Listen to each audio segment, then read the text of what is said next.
Hello.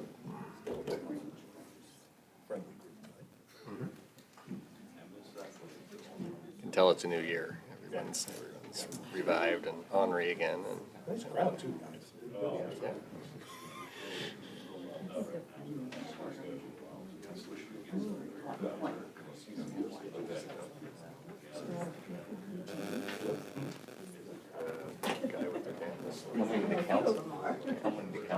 I've got it written down.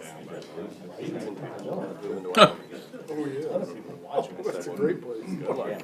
Yeah. Casper, Wyoming. Yeah, they do that a lot. Could easily fall back into historic path, I guess. Said he didn't want to go back to California. Good luck. I mean, There's a lot of trains. hopefully they're eastbound or westbound. Had some pintails around. Oh, really? Sweet. I've shot a couple last pintail drakes. About a year ago. We had them mounted. They really came out well. Hi, Mark. Such pretty good. Yeah, we rarely see. Yeah, and during shooting time. Yeah. Till Yeah. spring. Then you gotta open up the spring season. Yep. Better.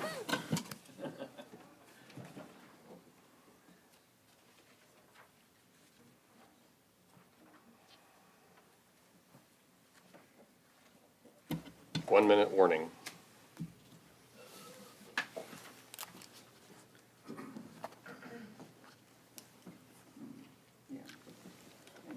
Where's your spot? Where is it? West of the power plant area. We could get into, we couldn't get into it last week. I'm tired of this dry air.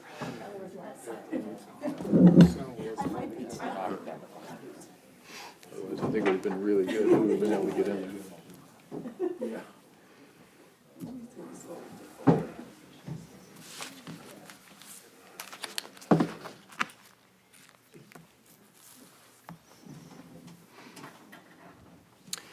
Okay, everyone, by the clock in the back of the room, it's January 4th, 2022, 5:30 PM here in the City Council chambers.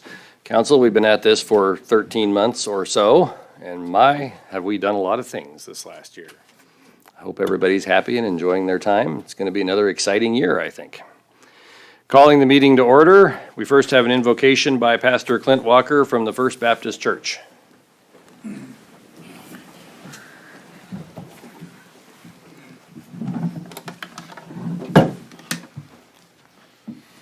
God's word says this to leaders in Scripture, especially in ancient Israel.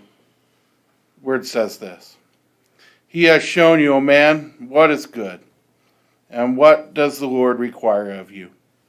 To act justly, and to love mercy, and to walk humbly with your God. Let us pray. Heavenly Father, I thank you for these servants that have consented and chose and put themselves out to lead us. Their job is not easy, and I ask you to bless them, to give them wisdom, to help them, as this scripture I just read says, to do justice and to love mercy and to walk humbly. Help them to listen, help them to love, help them to serve, and give them your guidance and your strength.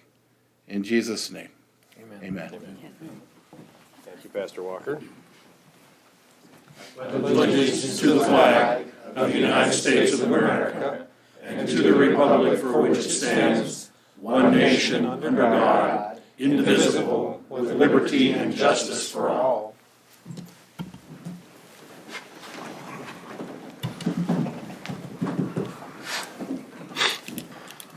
Roll call, please, Angie.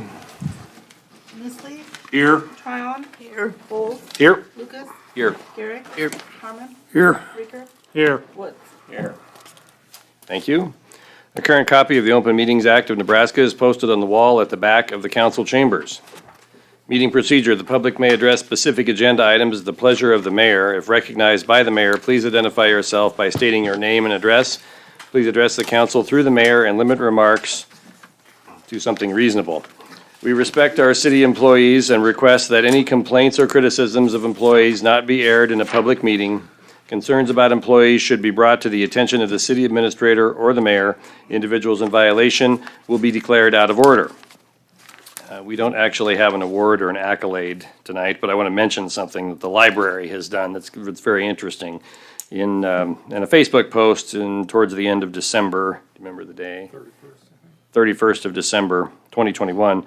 The library posted sort of a pictorial history of North Platte going from the years 1900 to 2000. It's quite interesting. There's lots of interesting pictures of North Platte, and you can really see how the city's grown and changed over that century. It's something interesting to look at, and for the general public, you might find it fun to think about some of the places that you hung out when you were a kid. That's what I did. There's pictures of the mall there when it started in 1972. I was 3 years old at that time, so I don't have any memories of that, but it's a fun place. Or excuse me, the pictures are fun to look at. So take a moment and look at them when you have a chance. Again, that's on Facebook, the North Platte Library Facebook page. Consent agenda. All matters under the consent agenda are considered by the city council to be routine and will be enacted by one motion. Any city council member may, however, remove an item from consent by request, although it's unlikely tonight. Item number 1, approve minutes of December 21, 2021. That is the only item on the consent agenda. Mr. Mayor, I move to approve the consent agenda as presented. Motion Reeker, second Carmen. Calling the question on the consent agenda, please vote.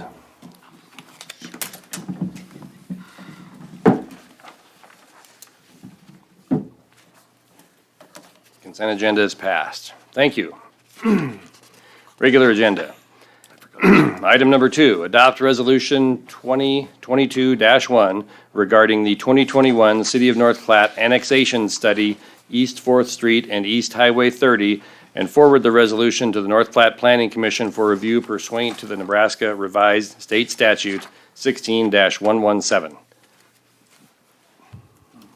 I move to adopt resolution number 2022-1 regarding the 2021 City of North Platte annexation study, East 4th Street and East Highway 30, and forward the resolution to the City Planning Commission for review pursuant to Nebraska Revised State Statute 16-117. Second. Motion Nissley, second Garrick. Do we have any discussion on item number 2? We have Judy, who is our resident expert, here with us. I'm sure she'd be willing to answer questions.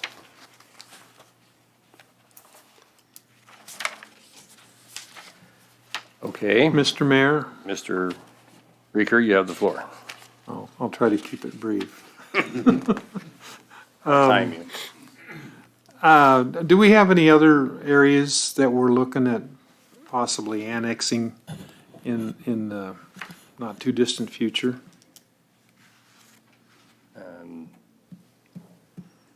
Well, I suppose many of the annexations like this one are based on requests.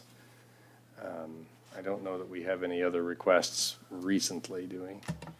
I think where we left off, and Judy, you want to correct me if I'm wrong, but is that we are working towards putting together an annexation plan and finalizing that plan to determine where the city would look to annex in the future. So I guess in answer to your question, the next 2 to 3 months, no, probably not, unless we receive one tomorrow or something like that. But Okay. this one was a request from the airport authority. So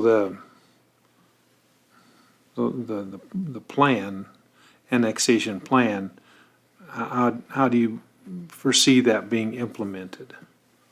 Is that gonna be a short-range implementation, rapid? Judy, you want to answer that question, please? Mayor Kelleher, Councilman Reeker. This particular annexation plan is just for this area that we're concerned with this evening, which we talked about in a work session, and then also you can talk about tonight if you'd like. We do have in our comprehensive plan that we adopted several months back an annexation plan for the future.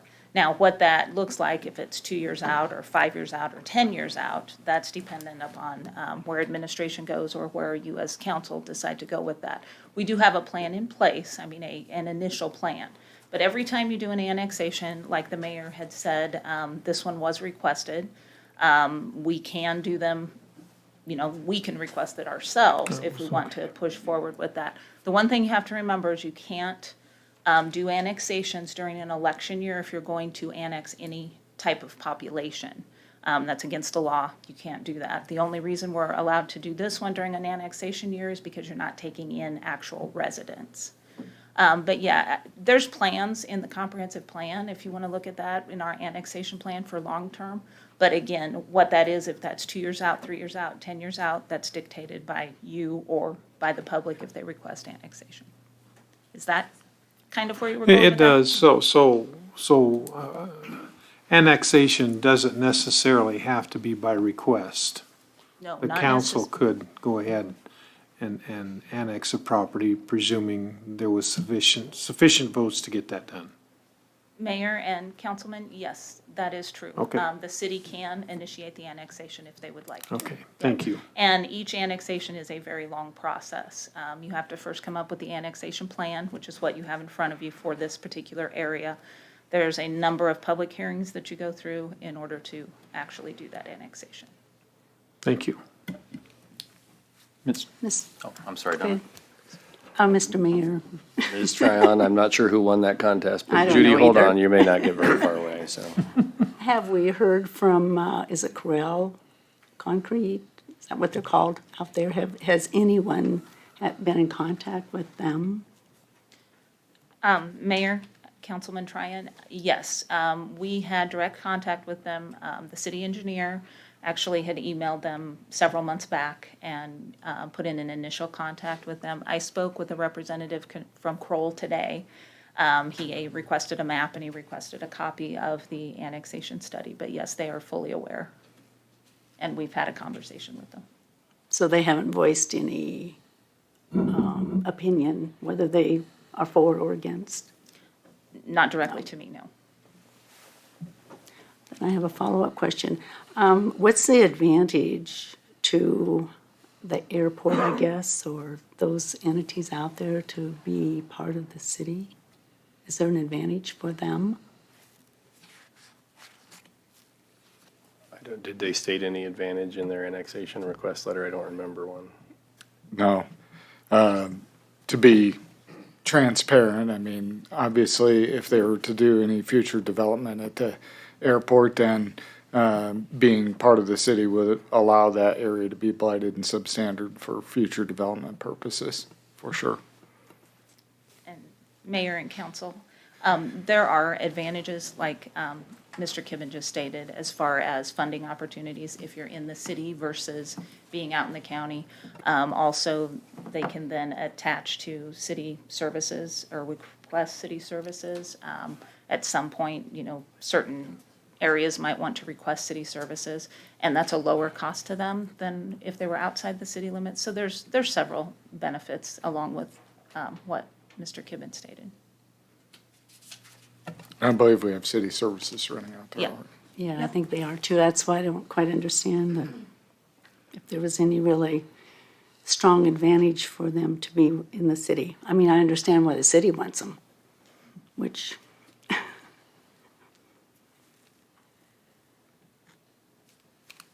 Thank you. Anyone else? Mr. Lucas, I think you had.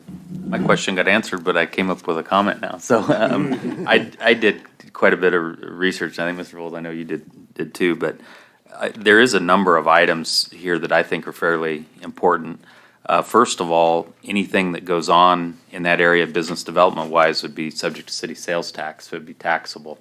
So that's an important item. In talking with people involved with the airport, they think there's going to be demand for private development out there at some point. And I think more than anything, having the city services. Now, the TIF deal, I think the bigger issue isn't necessarily being able to use TIF out there. I mean, that could come up with a particular project or application, but it will also grow the acreage of our community significantly because of how large the airport is, which is going to give us a lot more flexibility on how much acreage can be legally put into redevelopment zones in the community. And so to me, that's a huge positive of it. But I think from their perspective, what they told me they were focused on is, first of all, they have a large master plan of things they want to accomplish with the growth and improvement of that airport. And second of all, they're hoping that you could see businesses or things like that Armory come out there. And a lot of times, the first question they ask is, are you in city limits? And do you have city services available? And so I think it makes it much more set up for development. But I think we get the side benefit of the growth of acreage, which, and Mr. Garrick pointed out at the last meeting, that also shows our city's growing as well. So I think that's important. So I'm all for this idea. Thank you. So I guess I have one more question. Since that is tax exempt, where the airport portion of it is, does that continue within the city limits to be tax exempt? Well, we would collect sales tax. Real estate property would be, still continue to be exempt, right? So it's just the added sales tax for, Well, any private development there would would be take subject place to out there. property taxes and et cetera.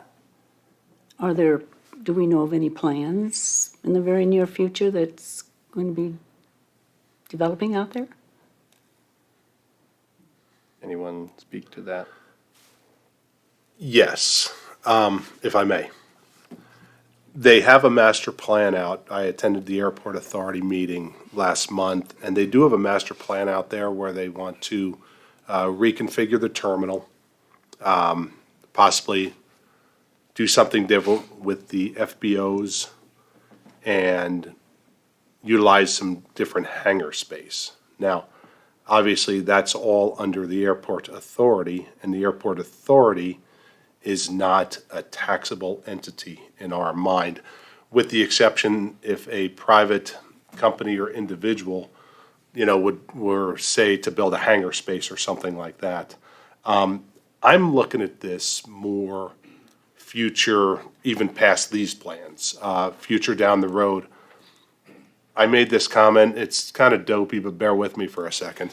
I'm an old nuclear bomber guy, okay? So the nuclear triad that the United States uses are manned bombers,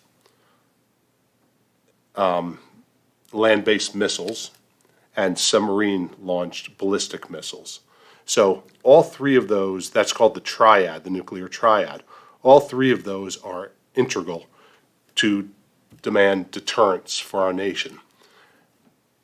It's stupid, but I kind of look at this the same way, where we can control the airport, the highway system and the freeway system, and the rail park. These three things mesh ideally with what we're trying to accomplish here as a city.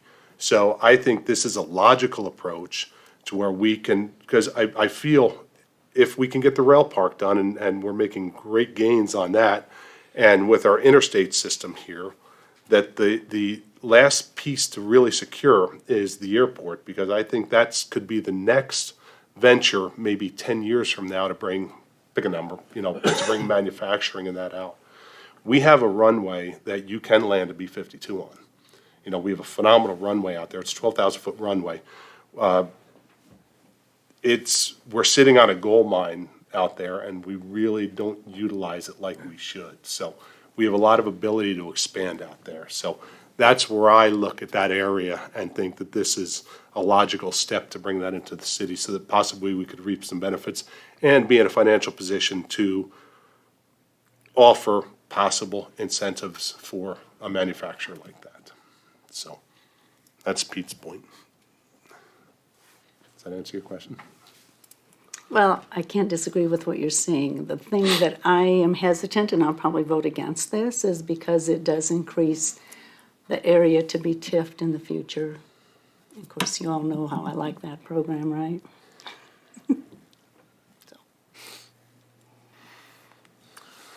Mr. Reeker? In a situation like with the airport and tax increment financing, how does that work? Where you have a property that is not assessed a property tax, how do you have any tax gain on a zero taxed property? You don't. So how is there a gain to pay off a TIF bond? Yeah, you're right. Mr. Mayor, I could comment Go for on it. that. The only way, I don't think this is a TIF discussion, other than the side benefit of creating a larger acreage in of our community. I think that's a benefit we get. This council still chooses whether to use TIF or not, so it's not like by growing our acreage, we're agreeing to TIF a lot of things. I mean, we're just simply growing our city's opportunities to examine it and designate redevelopment zones.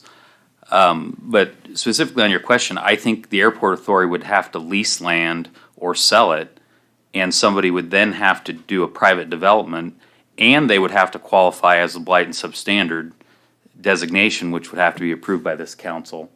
And then they would, after that, would have to come back and apply for TIF, which would have to be approved by this council after going through all the various steps with that. So I don't think this is a TIF discussion, other than I think it's gonna give our community more flexibility out there and community-wide. Frankly, I think this could be more useful even for micro TIF, because it just seems logical to me that if we're up against our percentage, I think we're gonna be more hesitant to designate redevelopment zones in lots of existing residential neighborhoods where micro TIF could be of benefit. So I don't think this is a TIF discussion, but I think it gives our community more flexibility down the road.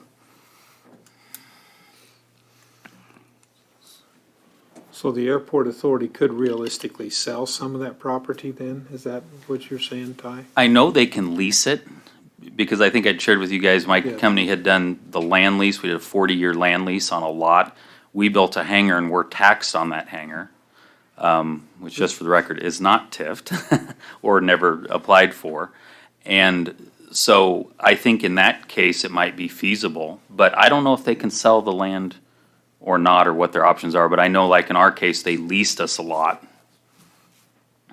They, I do know from a previous job that the airport can sell land that it owns that's not in a flight path, theoretically. They may not choose to, but they can.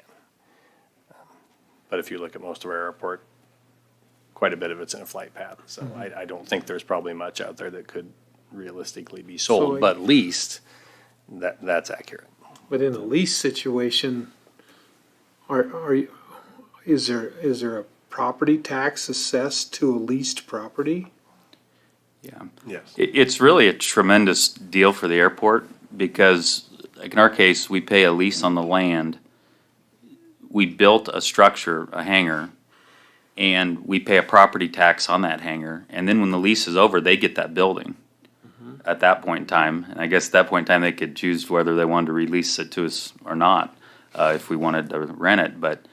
But so the airport's getting a structure. Now, the Armory Project, and this ties back to one of your questions, Ms. Tryon, earlier. They announced at their ribbon cutting that they'd like to grow, not only do the project they're doing today, but to grow that area there.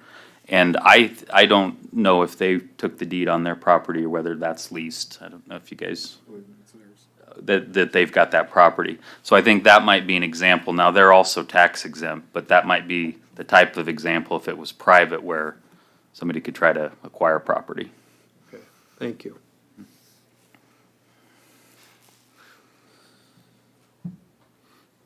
I'm sorry, Judy, I made you stand there for no reason. So back to the increasing our acreage for TIF and available, the percentages increased or decreased. And you mentioned specifically micro TIF. Is this something that we as a community are working to implement, or is this something that's available to be used, or? So micro TIF is certainly available to be used. In fact, we have, how many applications? Judy, sorry. I knew that would happen. Zero. Mayor, Councilman, we have had a number of people inquire about the use of micro-TIF. I have one viable application that you will all see, I believe, at the next council meeting or maybe the following council meeting. So we do have one in the works right now. So you've had multiple requests, is that what you said? We've had multiple inquiries as to Inquiries. whether they thought that it would work out, but I have one full application on my desk right now that we will be looking at. Just was filed on the 30th. Thank you. Did we ever get an answer to whether we can light and substandard one single lot, or if it has to be definition of area? Still working on that? The TIF expert attorneys have said that a single lot does not constitute an area, Gotcha. which is part of the concern about, now, a single block probably could, but they have told me that a single lot does not constitute an area under that statute. Okay, thank you. But am I understanding correctly, and maybe we're getting off topic here, but we could legitimately blight and substandard a block, and once the TIF is approved for a particular micro TIF is completed, then we could unsubstandard and blight it. We have not unsubstandarded anything thus far in our history, but theoretically, yes, that is correct. But you would have to leave the block in its substandard state until the end of the micro-TIF contract, which Okay. would typically be 10 years, Okay. maybe 11, depending on how they actually conducted the work, but. Well, and honestly, these things do have a bearing on how I vote, so I do have serious questions Yeah. about this. If we were going to, and I'm not saying that we should, but if we were going to entertain, thanks again, Judy, sorry. Having large areas of any part of town that could potentially have micro-TIF use on them, we would need this extra percentage at some point that annexing the airport would help provide to us. Now, will we go that way in the future? I don't know. I mean, micro-TIF is a great tool in some circumstances and not such a great tool in other circumstances. And then how much of the community could really truly benefit from the tool has yet to be seen. And that's what Judy, I think, was expressing, is we've had a number of inquiries, but only one application so far. So for the sake of improving our community's housing, I hope a lot of people will use it. And I hope we chew up a lot of that percentage. But it remains to be seen what will happen. Mayor, council, I just had a question. Does the city own most of that municipal airport land? Do we own it already? Mayor Keller, Councilman Nisley, when I looked at the GIS last time, it appeared as if it was pretty close to 50-50, Airport Authority and City of North Platte, as far as the land that's out at the airport right now. So it's our land. Most 50% of it's our land anyway. I mean, that's kind of the way I'm looking at it. Yeah, it's almost exactly 50%.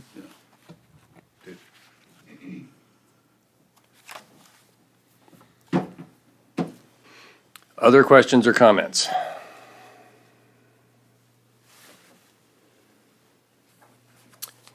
Seeing none, I'm going to call the question on item number 2. Please vote.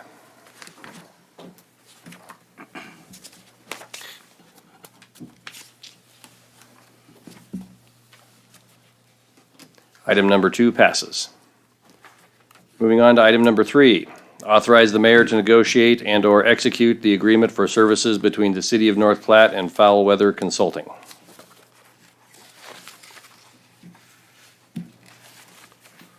Mr. Mayor, Go ahead. I move to authorize the mayor to execute the agreement for services between the City of North Platte and Foul Weather Consulting.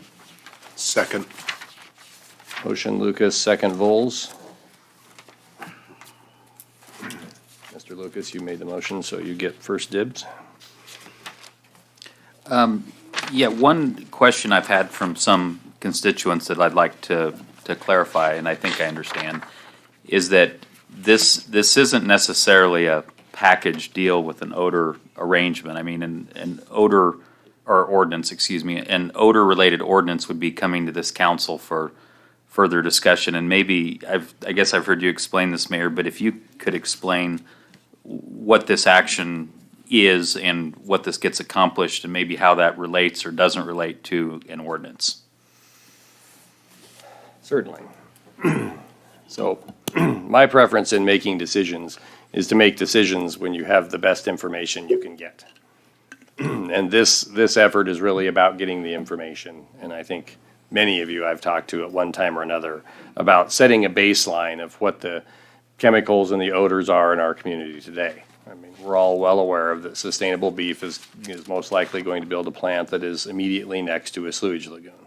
Something that from time to time, our folks will tell you produces an odor that is detectable within the bounds of our community. Now, it doesn't do it every day.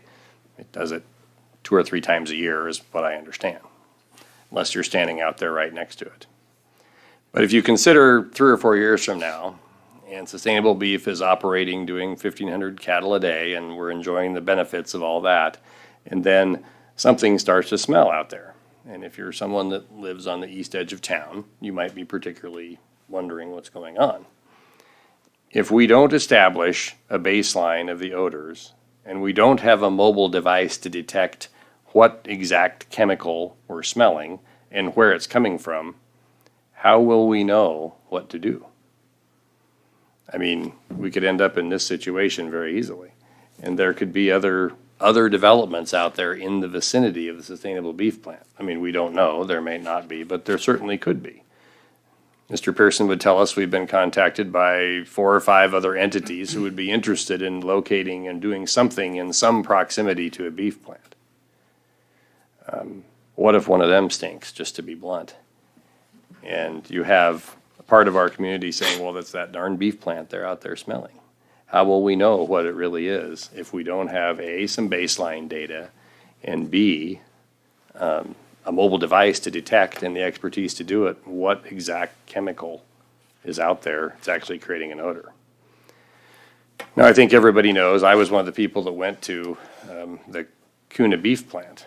And I can tell you factually, if you're 3/4 of a mile to a mile away from that plant, you're not going to smell a darn thing. I mean, maybe just a slight odor in the air. But if you get up right next to it, you're going to be able to detect a little bit of an odor, probably. So what I want to be able to do is to get a baseline all across our community, not just on the east end of it, but the south end, the north end, and the west end, that says, you know, during this year, this 2 years, here were the smells we detected, here were the things that we found when the wind was blowing from the east, and here's what we found when the wind was blowing from the west. If any of you ever tromped around out there in that ground, there's a swamp out there too. Swamps produce some odors too. So let's get the best information to make the best decisions. That's what I'm after here. So we have a baseline of information. Now, you brought up the subject of an ordinance, Mr. Lucas. Will we ever do an ordinance? I don't know if we will. If, you know, the council would have to approve something like that. All we're doing with this action here is simply gathering the data. You know, when you think about it, there's lots of ways to resolve a potential odor issue that might come up. One thing that we'll not do in our community is run right out there and start threatening the people that are running the plant. What we'll do is we'll call them up and say, hey, somebody complained, we went out and this is what we found. Can you guys help us figure out what's going on? Because that's what reasonable people will do. That's what I'm after. But I want the citizens on the east end of our community to know that we care about what they think. I mean, just to be perfectly blunt with you, pretty much every issue I've had, every complaint I've had about the potential of having a beef plant on that part of town has to do with the potential for bad odor. This is a way to be able to definitively say whether the odor is coming from a beef plant, a dog food plant, our sewer lagoon, or whatever. This gives us accurate information. So there isn't subjectivity, there isn't debate. What we do with it may be the decision of somebody from 10 years from now, who knows? But we'll have the information and it'll be accurate. It won't just be someone's opinion. That's what I'm after. End of speech. Mr. Carmen, you have the floor. Mr. Mayor, thank you, sir. I guess I was wondering, does this firm have a track record among other municipalities in the state where they've engaged them to do this sort of thing? And if so, what, are there other entities that do the same sort of work that this company does? I'd like to know a little bit about their track record. Okay. With regard to the conversations we've had with them, which there have been two, they have not mentioned working in the state of Nebraska in the past. They have worked around the U.S. and other locations, but not in the state of Nebraska. Are there companies that can do this sort of work? In the ones that I called around to, I got referred back to one of the people in this company twice. Now, admittedly, I made 4 calls, so take that for what it's worth. But it's a little hard to find people that work in a lot in this space. They will tell you, quite frankly, what they've spent a lot of their time doing the past few years is in states that have legalized marijuana, because the large growing areas evidently produce quite a bit of odor. And so they've spent a lot of their time working with helping people understand where the odors are coming from and that sort of thing with regard to marijuana plants. We had a good chuckle about it when they described it, but that's what they've been doing. So. Well, apparently they have some way of determining what we need to do to be able to recognize a standard by which to compare our odor problems with other communities. Ultimately, what they do is the device provides you a way to identify the exact chemical that's producing the odor. That's really what's happening here. We know that cattle manure, for example, is hydrogen sulfide, right? Yeah, it's hydrogen sulfide. It's the smell of rotten eggs, basically. But the sewer lagoon will produce a different chemical when it smells. Lane, do you remember what the chemical odor is? I don't remember. I read it once, but I don't remember what it is off the top of my head. So that's really what we're after, is being able to correctly identify something. So, Mr. Mayor, of those, was it 4 communities that you talked to that had No, a company like this? it was 4 different companies I called trying to find somebody to do this work. Do we know anyone that has done this before? Used a company to detect odors? I mean, do we know any other communities that have gone this route? No, I didn't call any of the places that were having the marijuana issues. I didn't call any of them. That'd be in Montana. Yeah, I think most of them were in California or the western edge of the U.S. So. So does this obligate the city to $4,500 if we were passed this tonight? Is that what it does? It allows me to negotiate or sign the agreement. Okay. But in essence, yes, that's Okay. the case. So I guess I'm just kind of wondering if we should table this until we know for sure if the plant's even coming. I mean, they've got to go through a permitting process quite extensively, it's my understanding. So unless that happens, then maybe revisit this. If you want to make that motion, you're welcome to. I guess I move to table it until we know for sure about the plant. Just feel like we're getting the cart ahead of the horse, maybe. I'll second that.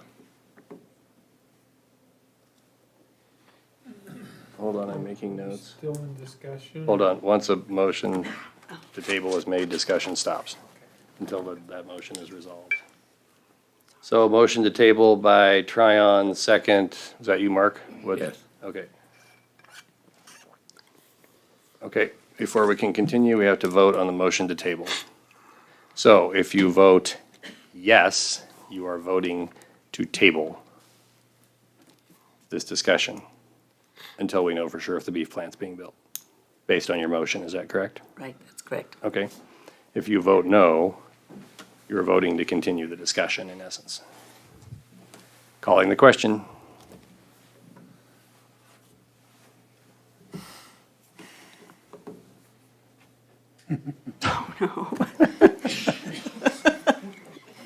Okay, well, I'm going to continue the discussion. I'm going to vote yes and break the tie. Or excuse me, I'm going to vote no and break the tie. Oh, wait, you can't change your vote. I didn't. I said I was going to continue the discussion, so. Okay. So that motion fails.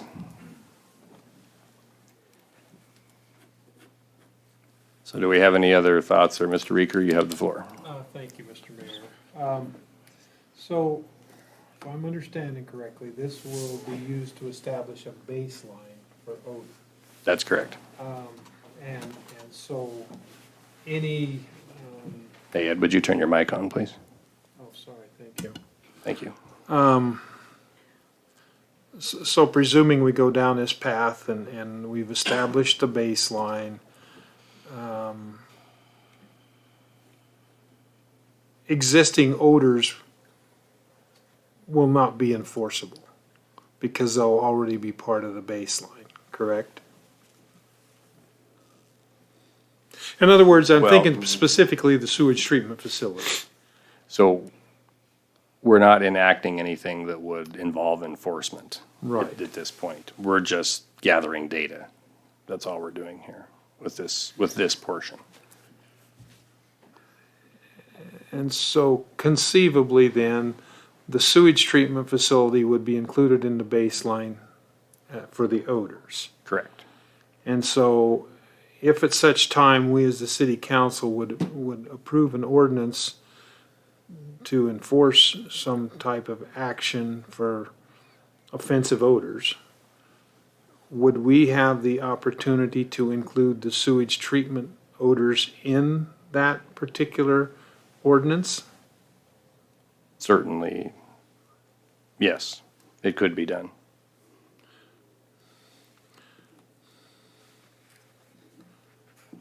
I know that the sewage treatment facility occasionally, and rarely actually, not even occasionally, rarely, do I smell it. And of course, I don't live across the street from it, but it's a situation where there's an east wind for sure because I live west of it.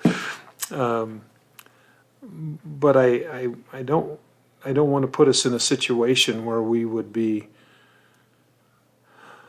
discounting the offensive odor from a sewage treatment facility and yet potentially classifying an odor from a manufacturing facility as offensive when they may be equally offensive, but one we can act on and the other one we can't. Well, you have stated the exact reason why I want to gather accurate information. Because in this discussion right here, we're all just guessing at what we're going to find, to be perfectly frank. We don't know. We may gather information for 2 years and decide that it's not worth doing anything. Thank you. Yep. Mr. Carmen? This discussion may be more useful once the beef processing plant gets underway, and we can establish some sort of a baseline of what's normal, what's not, what's offensive, what's not. Level 8 is okay, level 10 is bad, and then have the ability to discern whether that number 10 came primarily from the beef processing outfit or our sewage system. So it's gonna get a little bit difficult to manage all that, I think. Well, you've stated one of the reasons I want to start gathering data, because odors move differently with the wind, with the humidity, with the time of year, the temperature. I mean, so we need at least a year to be able to fairly say that we've appropriately gathered information. That's why I'm trying to start this sometime this spring, rather than, waiting a whole nother year, because it wouldn't be fair to judge stuff when there's dirt and construction, and, construction produces some odors and things. I mean, you want sort of what it is today, and I don't think it would be fair to judge the contractors and people because, paint doesn't smell very good. I mean, it produces an odor, so you need sort of a pure, what it looks like today. And just so everyone's clear, I'd like to do this around the whole town. I'm not suggesting that we just do this on the east end of town, because we You know, we're enjoying this period of tremendous economic development. But we are responsible for protecting the quality of the lives of our citizens. We have to do some things to understand exactly what we're getting into and exactly where we're going. And then we can make the best decisions when we have good information.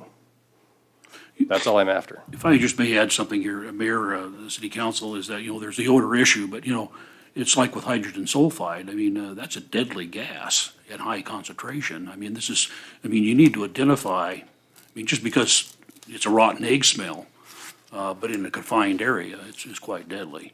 And there's more than just odor involved in this. I think it's good to identify, and you may have hydrogen sulfide in the air and it smells and it's not dangerous. But it's a good way to monitor and then identify concentration. It's not only it's not only just the odor, it's the concentration of that chemical that can create problems for the community. So, I'm just thinking it's not a bad idea. And Jim, I like what you're saying, but it seems to me if we do that study before the plant is built, then we know what it was before. And then if the issue comes up later, then we have a better way of identifying where it's from. And I'm not gonna say it's gonna be the plant, but, I think it makes some sense to do this, in my opinion. You guys can decide. I really think it's highly unlikely that the beef plant will produce odor significantly based on what we've researched. I really do.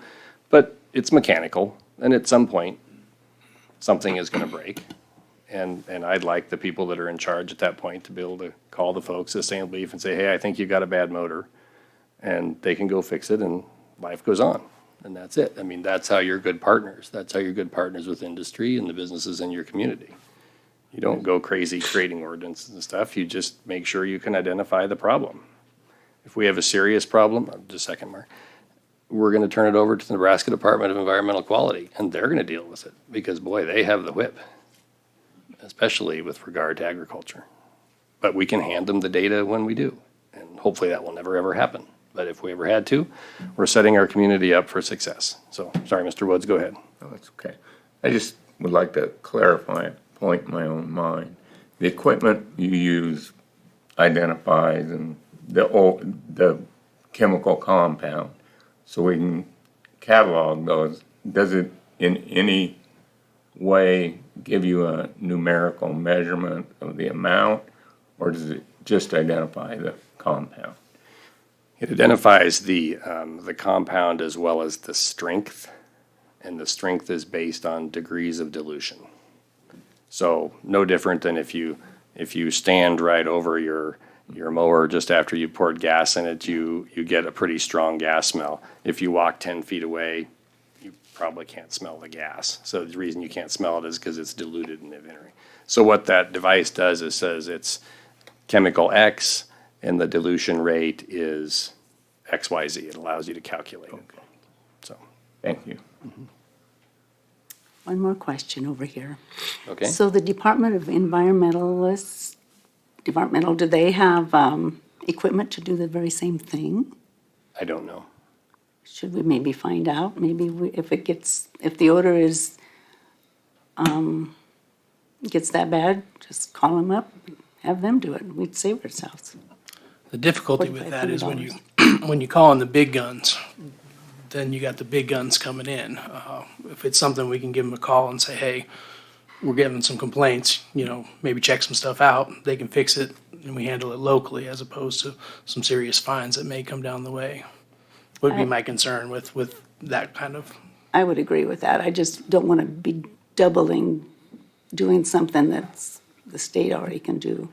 That, and then the other thing I'm a little bit concerned about is I don't want to give the perception that we're not manufacturing-friendly town. We do live in an egg community. I have smelled corn silage, feed yards, sugar plant factories. It's just part of rural life. And so I just don't want to give the wrong impression here. Well, I don't think gathering data gives the wrong impression. If we start passing ordinances that say people are going to be fined, that would probably give the wrong impression. Gathering data. See, I would probably look at that like, I don't know about that North Platte. they have this machine that can gather odor and, I don't know. That's just my thoughts.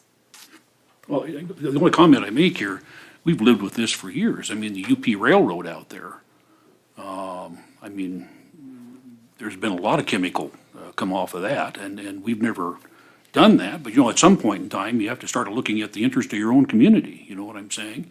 And I don't think this is that big a deal, quite frankly, personally. I think it's a good, to establish a baseline. We know what our community is. There may be chemicals here we didn't even know were here. So, I mean, then we can deal with the issue. It's a scientific approach. That's the only thing I'm saying. We could argue about this all day, but I think science needs to prevail on this a little bit.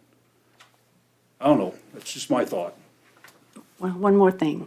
I lived in a community where it was clean air, and clean air regulations got so strict that you couldn't even measure the air to match with the regulations. Anyway, they went way overboard, and I don't want this to happen here. Well, again, we're not passing any ordinances that would I know. I penalize or understand. do anything to anybody. And just to be perfectly honest, I don't know that we'll ever need to. I mean, the state handles that, but we do need to be able to accurately identify what something is when it happens. I mean, it's our folks that are going to be smelling this if it's something bad out there. We need to be able to identify it. And we could call the state, but I certainly don't speak for the state, but they're not going to run right out here every time we call them. So let's get something that provides us with the information to make the best decision. That's what we're after here. The other thing I think we have to keep in mind is the voters out there, the populace in this community, they need to have some degree of confidence that, I think a lot of people that they're concerned about the plant is odor and chemical and all that stuff. You show them that we're trying to establish this and set, find out what the standard is. I mean, we're doing something about it. And those people who have concerns, that's my feeling. We're doing something. We're not sitting on our hands. Mm-hmm. This is an opportunity to be proactive about what could be an issue someday, rather than be reactive to it.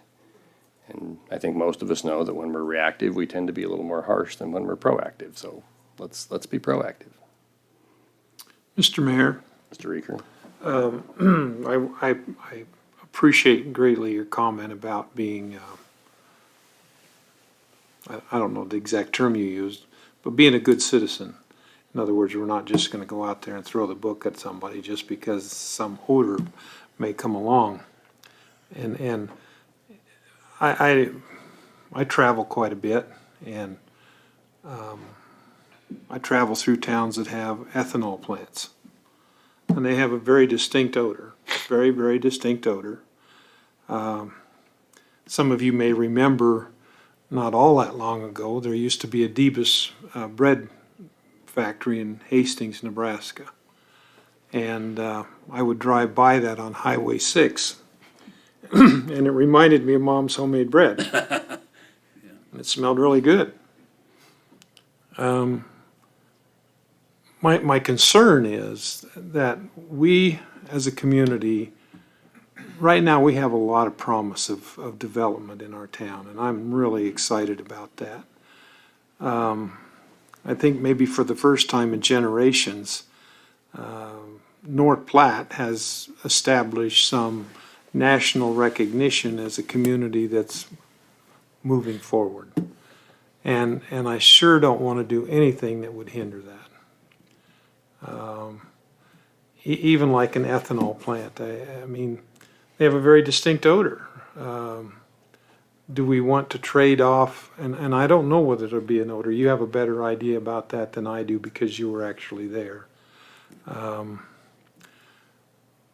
My concern is that we give potential investors and people that want to come to our town or look at our town the idea that well, maybe they aren't as open or welcoming as what I would like. And that's one of my concerns right there about it. And I understand we're not writing an ordinance, and I understand that, but just my ramblings.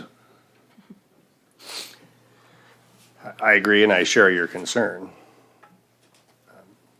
But I don't think gathering data should cause anyone to get too excited, because well, it's just best to make decisions when you have the right information. Mr. Mayor, I'll be brief. I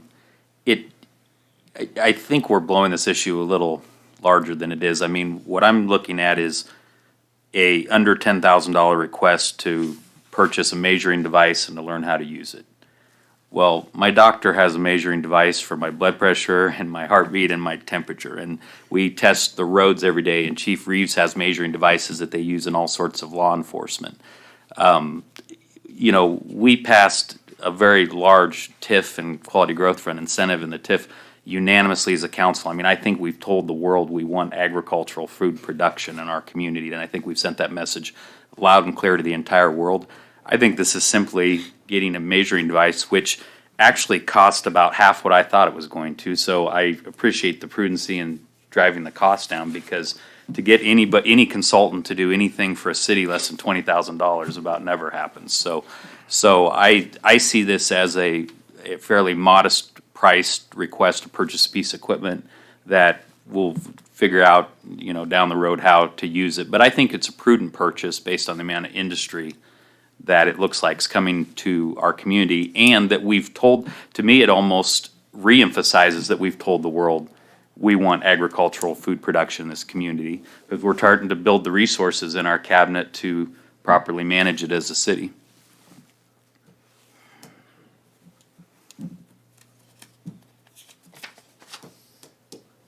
Other comments or questions? I didn't think we'd be into 40 minutes on this one, honestly. Okay, seeing none, calling the question on number 3.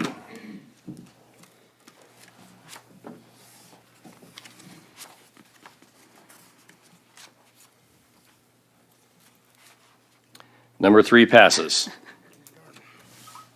Moving on to item number 4, which first will be a public hearing, but it will be on the subject of action to adopt ordinance number 4080, enacting the North Platte City Code of Ordinances, Title 7, Section 71.12, and Chapter 79 of the use of UTVs to be driven in the city limits of North Platte with restrictions. Mr. Kibben, would you please read the ordinance?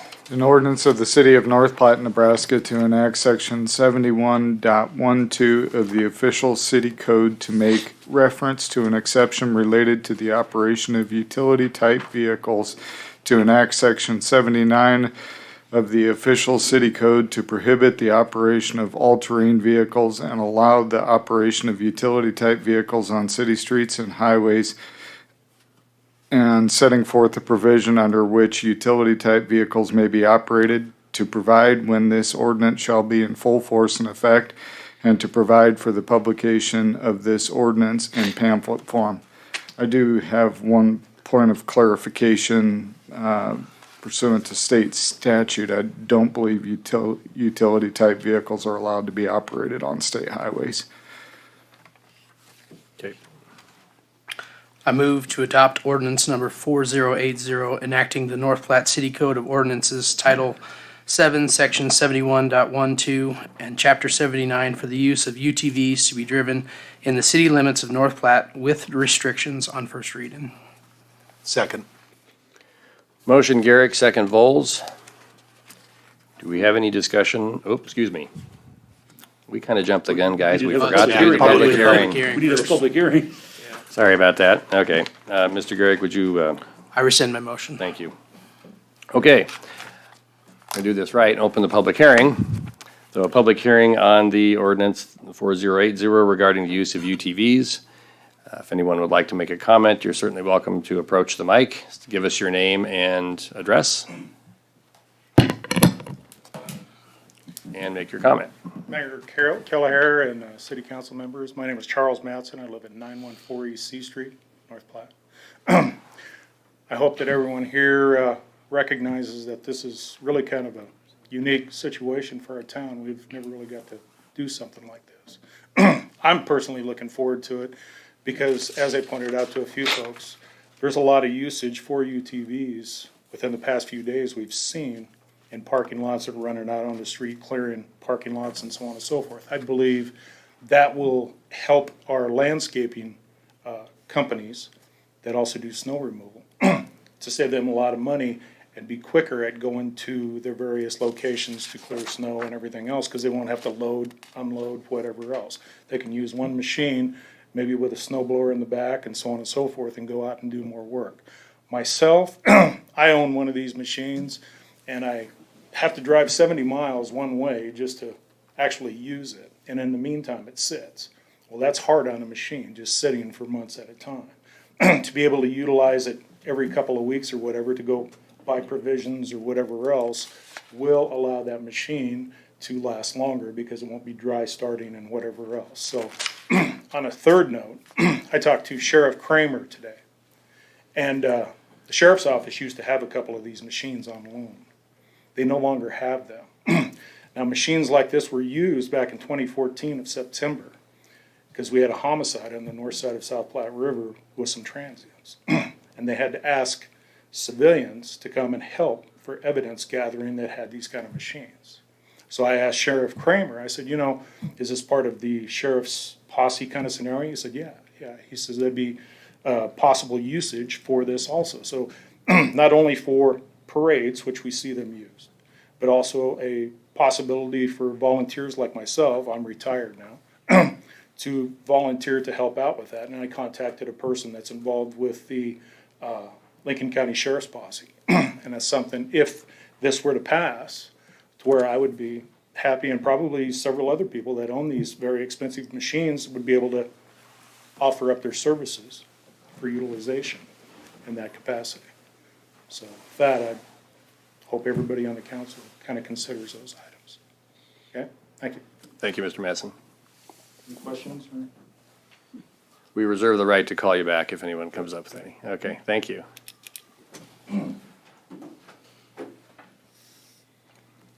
Mr. Mayor, Council, Tim Hart, 2201 West Fifth. I brought this up to a couple council members and stuff way back this summer. I'm for this. I have cows on the north side of town and the south side of town. With the opening up of Buffalo, it's saved me tremendously.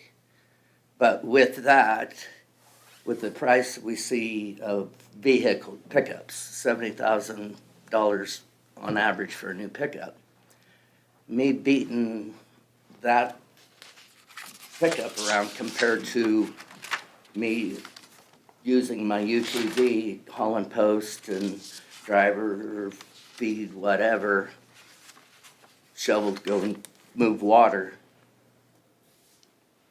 has a heck of a lot cheaper, especially with fuel prices today. I'd rather tear up a $15,000 machine than a new pickup. Because I'm going to cut my expenses on, instead of having to trade every 4 years or whatever for a new pickup, because once I'm done with them, they're pretty well wore out. But that was my thinking. And as the months have gone on, we were waiting for this to come to a vote. I started seeing, like the gentleman before me said, with snow removal. And with this, how it's written, we've established a great set of rules and for safety, as far as the headlights, brakes, signals, safety flag off the back. Right now, like the machines the city use, they have no flag, nothing, and they're white. And this would just help create visibility and financially be better for it. So that's all I have. Thank you. Thank you, Mr. Hart.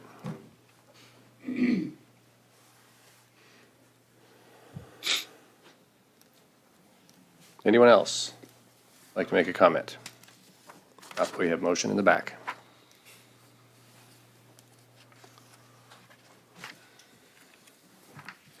Mayor, Council, Ashley B. Cleveland, 114 South Elm Street here in North Platte. Also co-owner of Midwest Cycle and ATV, 111 East 11th here in North Platte. We are very excited as a new business. We just opened up in April, so we're almost to our first year. But this helps our business grow. There's like 4 other businesses that I can think off at the top of my head that would benefit as well.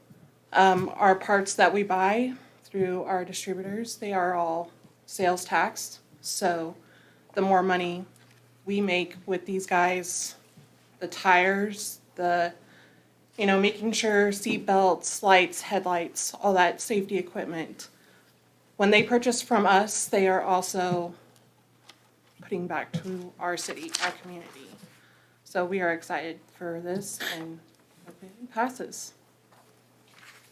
Thank you very much, and thank you for opening your business in North Platte. Anyone else? Going once, going twice. I move to close the public hearing. Second. Motion to close the public hearing, Garrick, second by Reeker. Calling the question and closing the public hearing, please vote.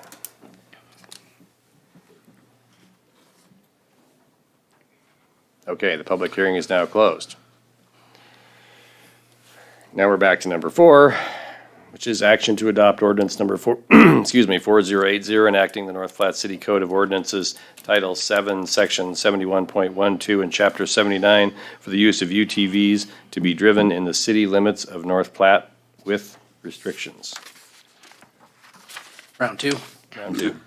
I move to adopt ordinance number 4080, enacting the North Platte City Code of Ordinances, Title 7, Section 71.12, and Chapter 79 for the use of UTVs to be driven in the city limits of North Platte with restrictions on first reading. Second. Motion Garrick, second Vols. Do we have discussion on item number 4? Mr. Mayor, Mr. Vols, you have the floor. thank you. 2 things as I was reading through this. And they're mainly for you, Terry. Yeah. Excuse me. All right. On UTVs, there is a sticker, a disclaimer sticker, a warning sticker that states not to be used on public roadways. I just want to make sure that we're not giving a perceived liability notion by us allowing them on public roadways. You're taking the manufacturer off the hook and making us the deepest pockets for a potential liability issue. Would there be any concern with that? And then I have a couple follow-ups after that. No, let's get all out. Councilman,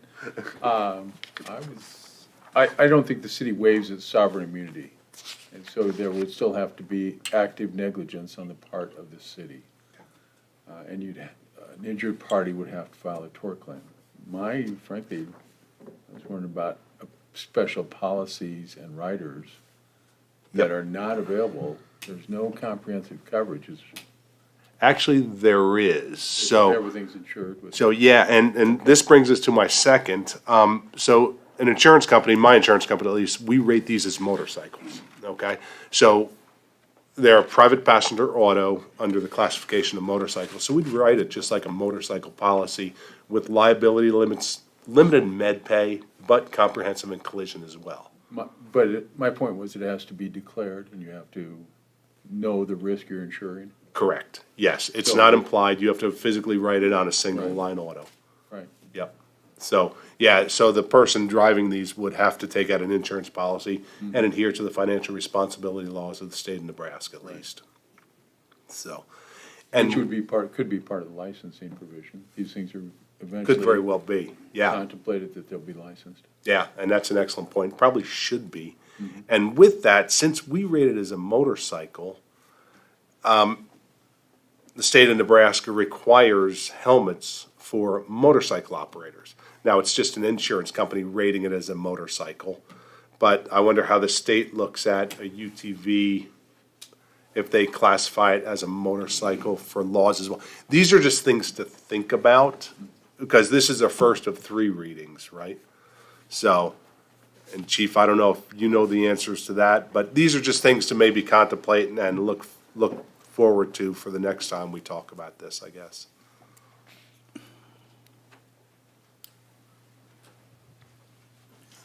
Mayor Callahan, members of the city council, I'm gonna say no on the motorcycle. I think it's defined in statute as exactly as it is in this ordinance for Okay. UTV. So I'm gonna say that, it's not going to meet the definition of a motorcycle by state statute. Do I know that definitively? No, not Okay. without looking at it. So your feel is helmets would not be required? Correct. Unless we wanted to go down that path, so, okay. All right, thank you. While you're up there, what's your impression? What's your gut feel tell you on this? I don't know that I have a horse in the race, to be honest with you. I mean, I had been told, I mean, this was kind of a split project. I came in the middle of this, but we pretty much mirrored an ordinance for the city of Norfolk that has such an ordinance. So we stole most of their good ideas and had it aligned with state statute. There's still areas of town that even if you pass it, that they're not gonna be able to be ridden on, which are state highways. So Highway 83 and Highway 30 are out of play. They can't be on there. They can cross them, but they can't be ridden on there. So the only comment that I had was about safety, and I guess I see it no differently than a motorcycle. It's kind of a personal choice. I think we'd all agree that you have more of a propensity of getting hurt on a motorcycle than you do if you get in a car accident with another car, and I think probably on a scale, these are somewhere in between, but. Thank you. May I ask the chief a question while he's up? Of course. Are you concerned at all about the enforcement, or the enforcement's maybe not the right word, the communication, people's awareness with 83 and 30? When I was looking at this, that was probably the one thing I was concerned about on this is, will people know they can't be on 30 and 83, or does that need to be included in the registration process, or what? How do you feel about that, chief? I don't think it needs to be part of the ordinance, but we would certainly want to put it out there when we did the inspection and the licensing, so that everybody was clear that those 2 roads, at least for North Platte, are out of play. Thank you. Hold on. Wait a minute. Mr. Carmen, go ahead. Mayor, Steve, has there been any discussion about age limits for people who are gonna be out there in their golf cart or on their 2-wheeler or whatever under this ordinance? What about the age of people? I mean, this is gonna put drivers on the road expected to comply with the law who aren't even old enough who can't possess a license to drive. This ordinance says you have to be a licensed driver, so you have to have a Class O or a farm permit. Under the ordinance, you'd be in violation if you didn't have a Class O driver's license, so you'd have to have a Nebraska driver's license.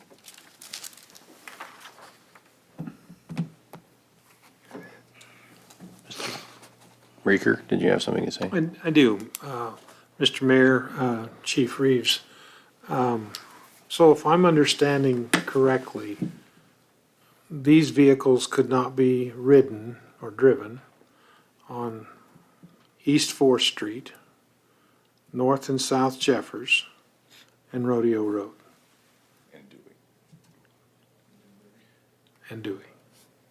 And Newberry. And Newberry as well. And Newberry. So some of the town would be practically inaccessible on one of these. Yes. You You can can cross cross at them, 90 degrees. but you just can't ride on them. Right, And when I say Dewey, it is between the S curve and Right. south of town, just, yeah. then it comes back together as Highway 83. It's my understanding, I didn't know this till today, but Highway 83 is Dewey until it comes back in, and then Jeffers is 83B as it goes south, but both are state highways. Thank you.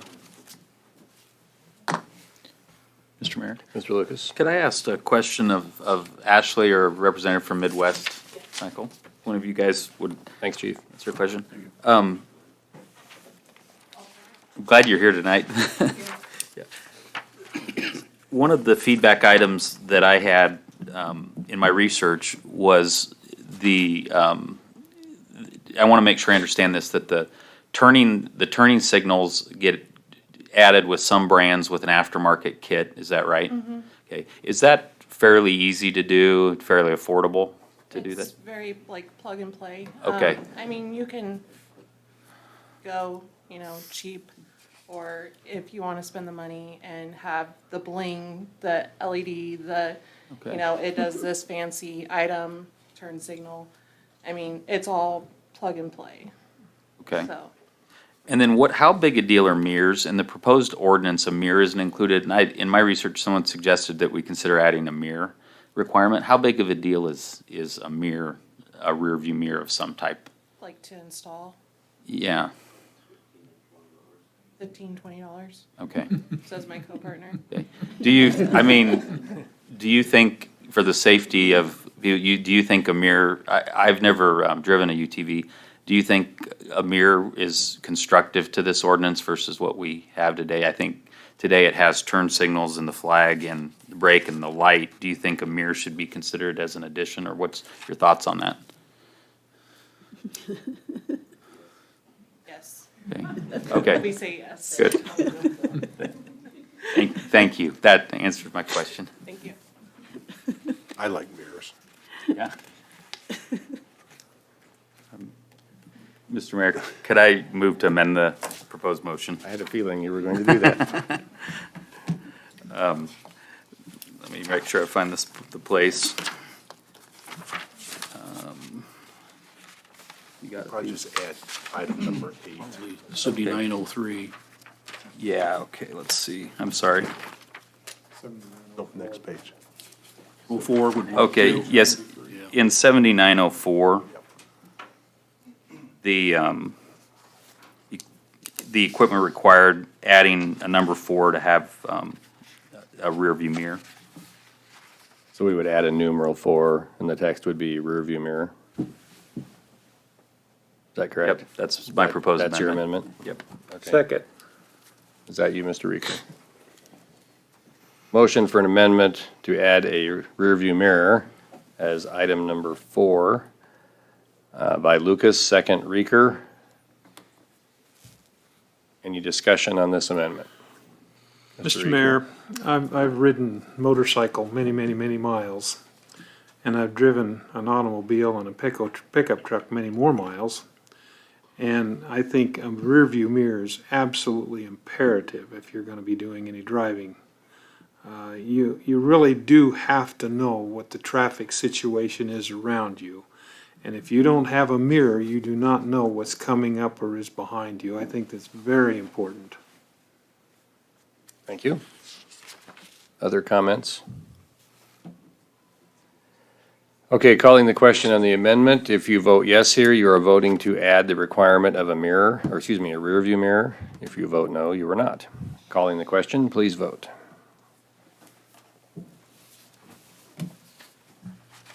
Okay, the amendment passes. The requirement of a rear view mirror is now added to the ordinance. Do we have any other discussion on the ordinance in general? Mr. Woods? Yeah, I have some concerns. All the speakers made good points. I agree with all of them. But I'm worried about the safety issues with this.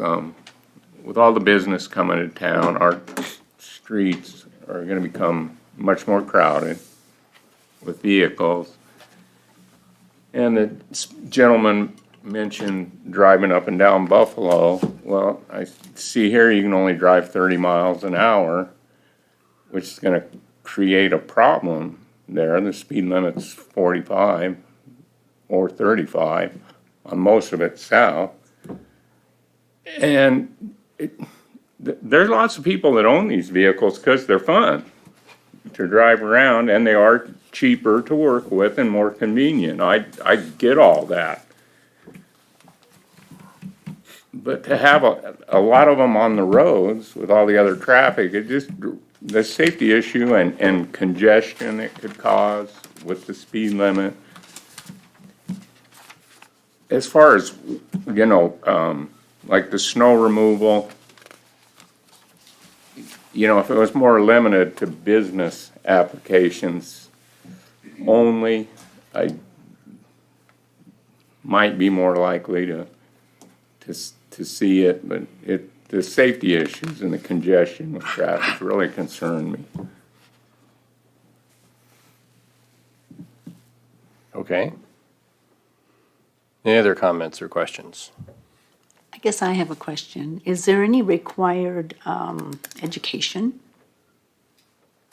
Like driver's ed, you know, they have that for kids. I mean, I have no idea. Yeah, they have to be a licensed driver, so So they wouldn't the really education associated with needing to driving a learn to vehicle, drive. Yeah. probably more than, okay. Just make one brief comment. The only thing that interests me is these new cars nowadays, the Coopers and the smaller, I don't know, it's a Fiat or something. They're pretty small vehicles. I don't know that they're much bigger than these UTVs. I mean, that's just the way things are developing now. I think we're seeing smaller vehicles. So I don't think it's I don't think it's a bad idea.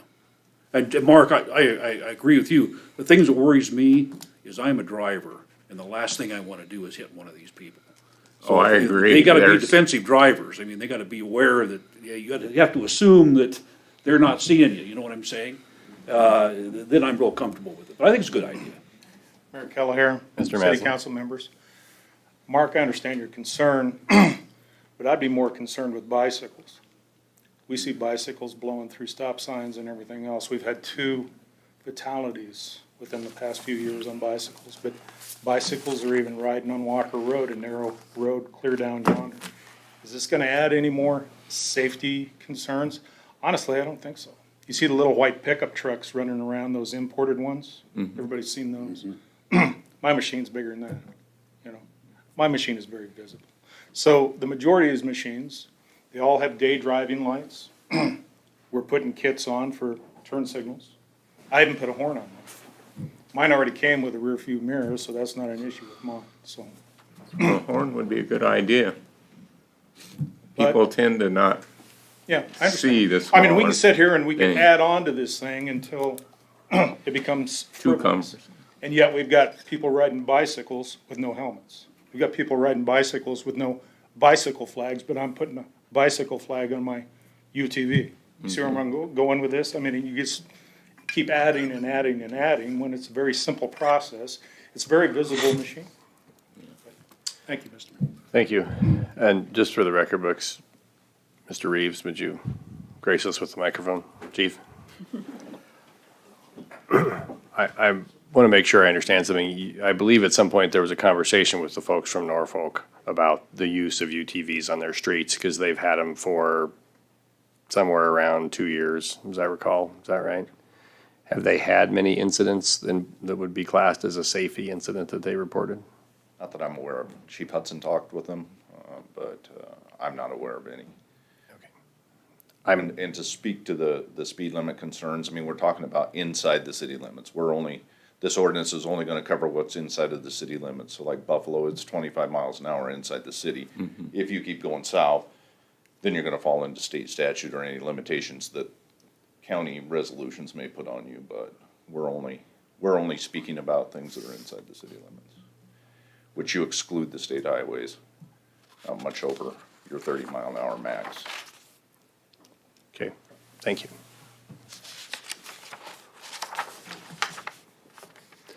Other questions or comments?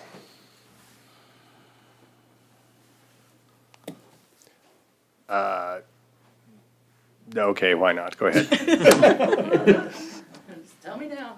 Brenda Fortner, North Platte, 700 South Tabor. I just want to say that our city workers, they use UTVs.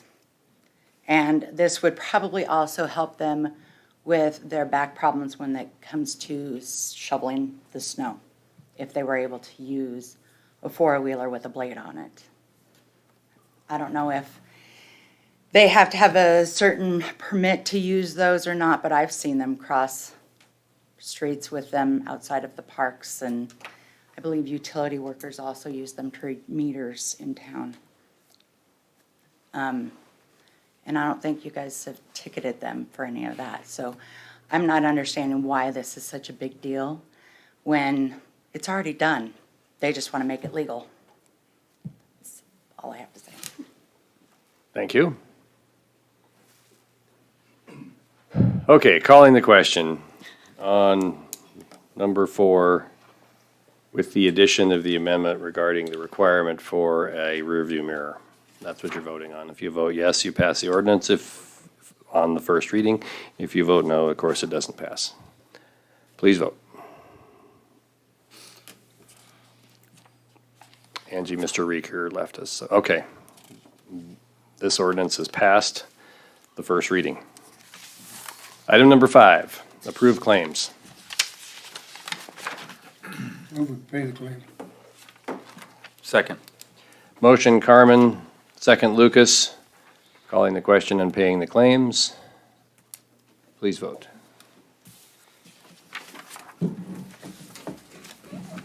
Okay, claims are paid.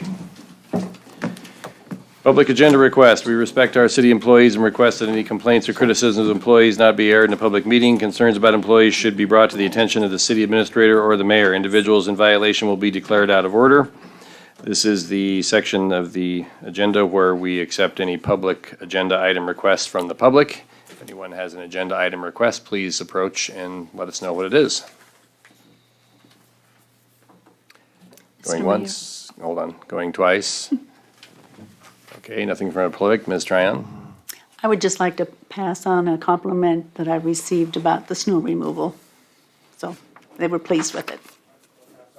Okay, Thank you. Want to make a motion to adjourn? Move to adjourn. I'll second. Okay, motion to adjourn by Garrick, second by Tryon. Calling the question on adjournment. Meeting is adjourned. Thank you, everyone. Stay warm. It's going to snow tomorrow.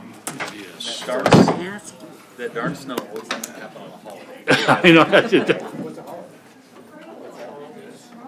Well, the New Year's. Yeah, the New Year's was. You wait all year, you don't have to remove stuff. New Year's Day, yeah.